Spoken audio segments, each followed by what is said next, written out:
isa po, no? As we continue po, no, sa ating series na Honor God. So ano po ba ang topic natin sa araw na ito, no? So nakaraang background lang po, no? Nakaraang Saturday, umattend po ako ng youth. So alam po natin, no, na in a month, no, before pumasok yung buwan, sinesend na yung schedule po ng magde-devotion, no? I've been praying to God, ano ba yung devotion ko, Lord?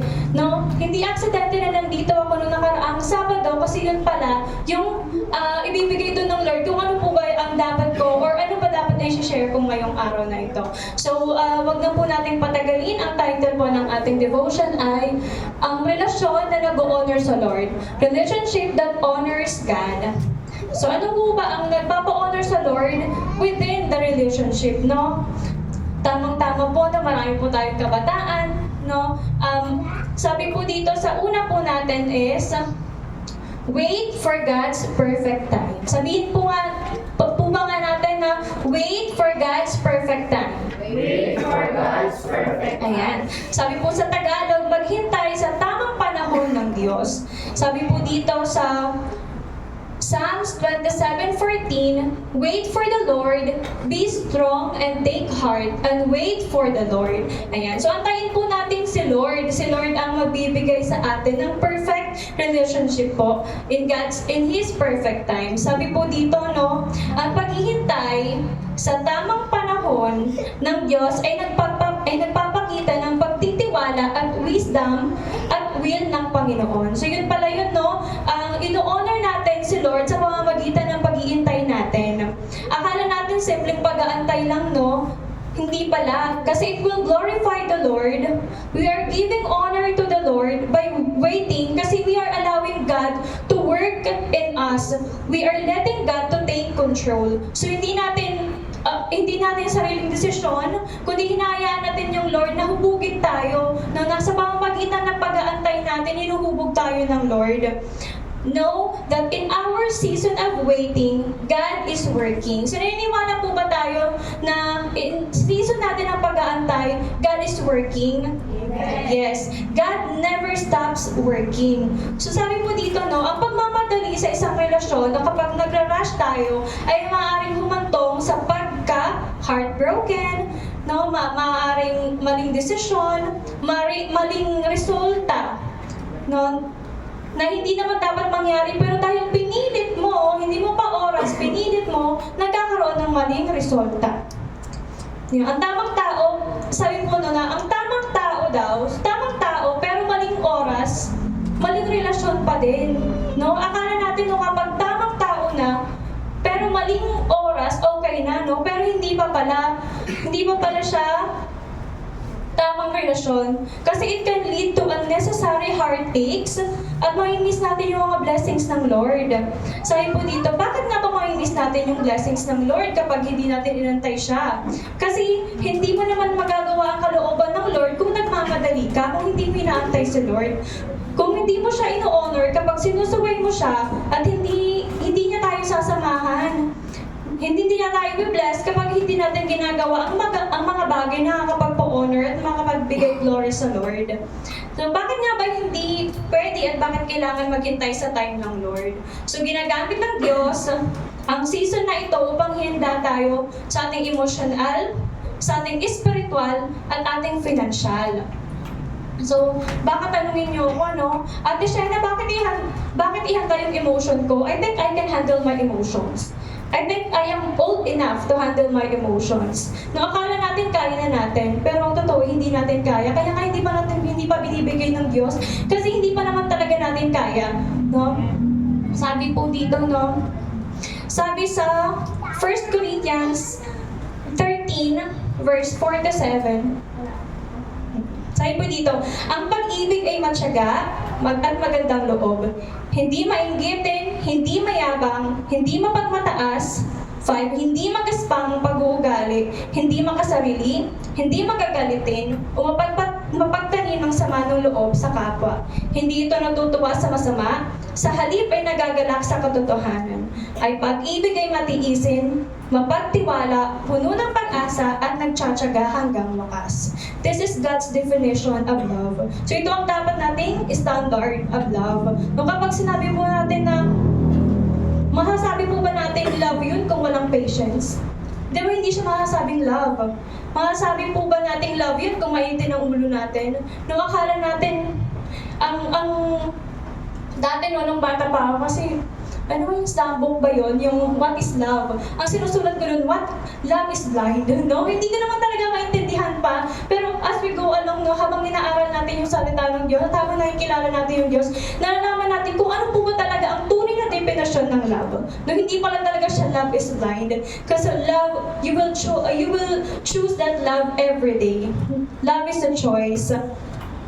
Ayan, so ang relasyon na bunga ng kanyang tamang oras, o tamang oras ng Lord, ay may matibay na pundasyon. Sabihin po natin, matibay na pundasyon. Matibay na pundasyon. Ayan, amen. So yun po yung relasyon kapag inaantay natin ang tamang time ng Lord. So God must be the foundation. Ang pagtitiwala sa kanyang proseso, sa process ng Lord, ay nagpaparangal sa kanya.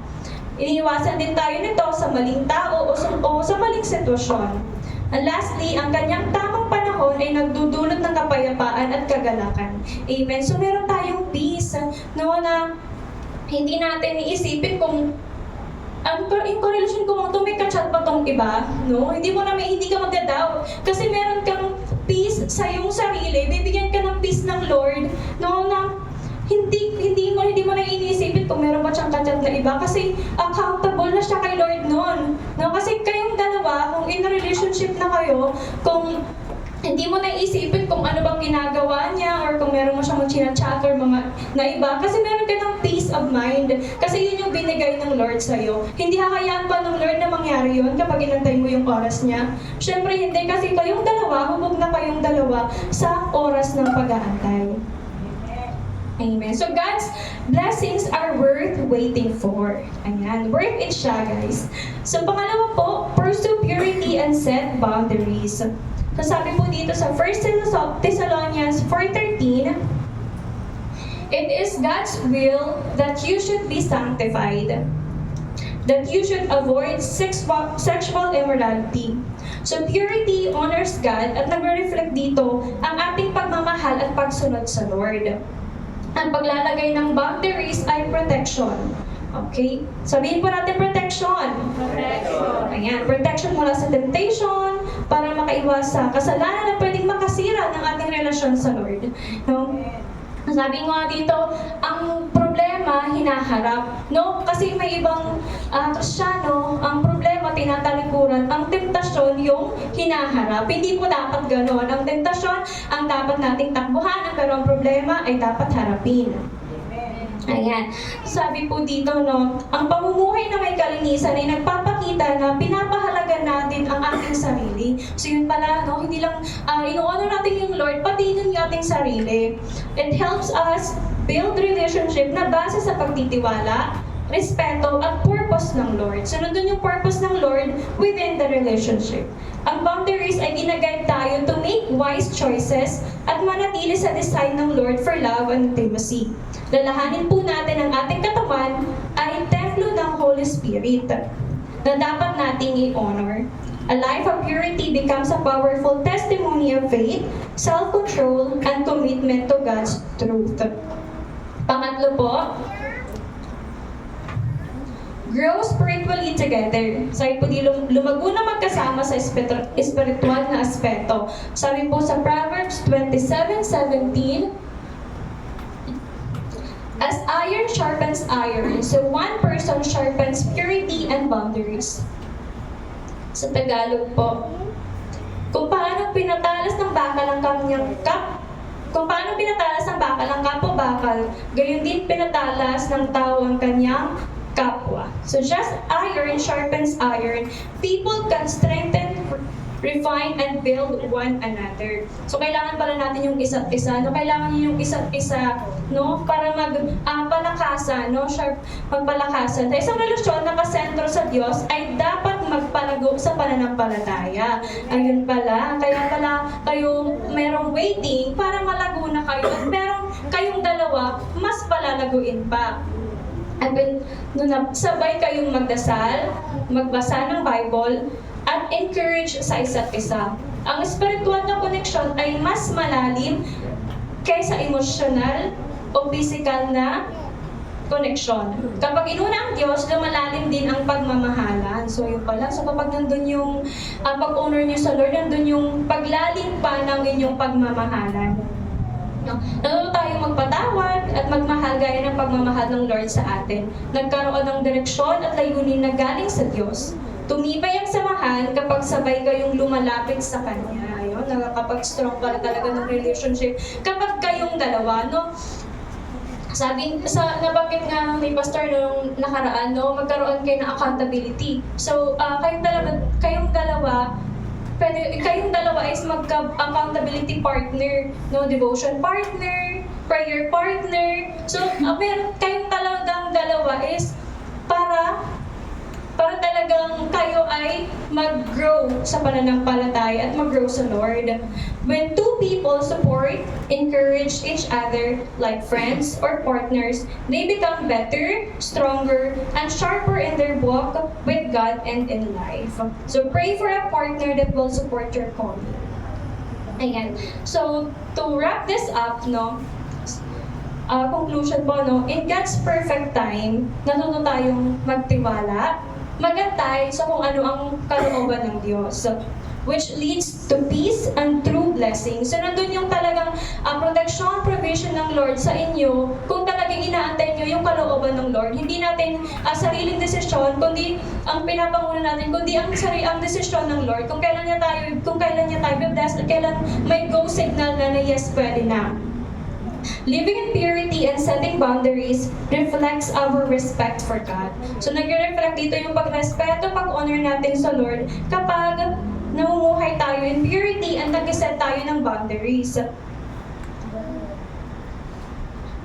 And then sa pangatlo po, growing spiritually together strengthens the relationship and deepens love in the presence of the Lord. So a relationship centered on God has a strong foundation, clear purpose, and hearts willing to serve. So don't rush, wait faithfully, and put God in everything. Ayun lamang po, to God be all the glory. Grabe. So thank you, Sis